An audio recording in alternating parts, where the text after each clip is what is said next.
అందరికీ నమస్కారం. ఇవాళ ఒక అన్ఫార్చునేట్ ఇన్సిడెంట్ జరిగింది. ఇవాళ గవర్నమెంట్ జనరల్ హాస్పిటల్లో ఒక ప్రీవియస్ అక్యూజ్ రియాజ్ అనే అతను వార్డులో ఉన్నాడు. అయితే రెగ్యులర్ చెకింగ్లో భాగంగా ఆర్ఐ గారు అక్కడ చెకింగ్కి వెళ్తే అక్కడ రూమ్ దగ్గర తలుపులు పాలగొట్టే సౌండ్, తర్వాత అద్దం పగిలిన వచ్చేసరికి ఇమీడియట్గా మెడికల్ సిబ్బందికి ఇన్ఫామ్ చేసి ఆర్ఐ గారు, ఎస్ఐ గారు, ఒక కానిస్టేబుల్ గారు లోపలికి వెళ్ళి ఎందుకు సౌండ్ వస్తుందో లోపలికి వెళ్తే ఈ రియాజ్ అనే వ్యక్తిని అంత గోల చేస్తున్న వ్యక్తిని తీసుకెళ్ళి అతను బెడ్ దగ్గర కూర్చోబెట్టడానికి ప్రయత్నం చేశారు. కూర్చోబెట్టే ప్రయత్నంలో కానిస్టేబుల్ గారి దగ్గర ఉన్న తుపాకీని లాక్కుని ఈ రియాజ్ ట్రిగ్గర్ ఒత్తడం మొదలుపెట్టాడు.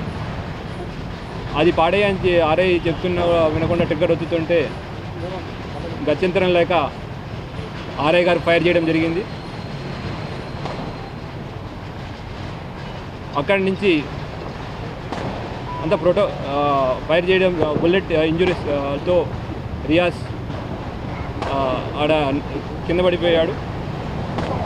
తర్వాత ఎస్ఓపి ప్రకారం దాని మీద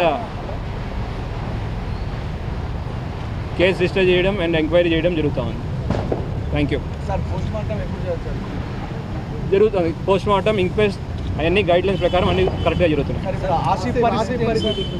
ఆసిఫ్కి 2 చేతులు పెట్టి సార్ వాళ్ళ కుటుంబ సభ్యులంతా ఆందోళన. ఆసిఫ్ని మల్లారెడ్డి హాస్పిటల్ హైదరాబాద్లో ట్రీట్మెంట్ జరుగుతూ ఉంది. వాళ్ళ మార్నింగే 11:30కి ఆపరేషన్ జరిగింది. ఇంకొక సంవత్సరం పట్టేదా అతనికి అంతా సెట్ అవ్వడానికి సంవత్సరం దాకా పట్టే time. Thank you. Thank you. ఇది మిగతా అది వీళ్ళ డీటెయిల్ ఇన్వెస్టిగేషన్ మళ్ళీ ఒకసారి 2 రోజులు మళ్ళీ తప్పించుకున్నప్పుడు ఈయనకు ఎవరైనా సహకరించారా సార్? అవన్నీ ఇన్వెస్టిగేషన్లో తెలుస్తాయండి, చెప్పడానికి లేదు. థ్యాంక్ యూ అండి.